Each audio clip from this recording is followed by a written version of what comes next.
কোথায় বেচবো আলু? আমরা 15 দিন থেকে আলু বিক্রি করতে পারতেছি, বিক্রি করতে পারতেছি না। কোথায় আমাদের টাকার দরকার, আমরা চাষবাস করতে পারি। আমরা তো বাইরে যাইতে দিচ্ছি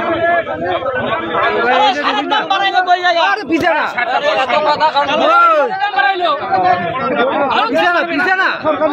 আপনাদের যেটা সমস্যা আছে সেটা নিয়ে তো আজকে ডিএম অফিসে তো ডেপুটেশনও আছে। ডিএম অফিসে ডেপুটেশন আমরা মূর্খ চাষি তো ডিএম জানি না।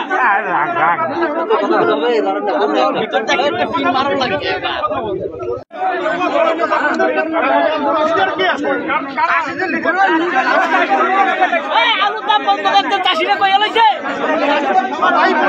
হবে না, লোকলা চুপ করো রে, লোকলা চুপ করো। মাঝখান দিয়ে গোল খাওয়ায় এবার।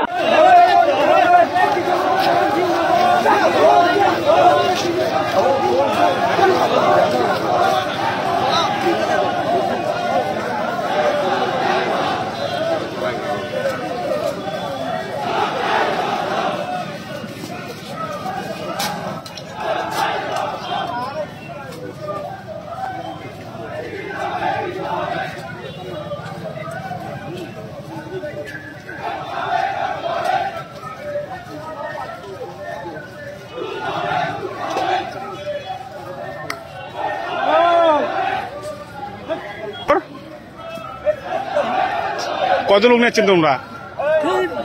হ্যাঁ, কৃষকের উপর চুরুমবাজি বন্ধ করো, বন্ধ করো, বন্ধ করো। কৃষকের উপর চুরুমবাজি বন্ধ করো, বন্ধ করো, বন্ধ করো। কৃষকের আন্দোলন, কৃষকের আন্দোলন, নগদ টাকায় কৃষকের আলু খরিদ করতে হবে, করতে হবে, করতে হবে। এই সরকারকে নগদ টাকায় কৃষকের আলু খরিদ করতে হবে, করতে হবে, করতে হবে। কৃষক এখন কোথায় যাবে? সরকার তুমি যোগ দাও, কৃষক না খেয়ে মরছে, সরকার তুমি যোগ দাও, আলু চাষি যোগ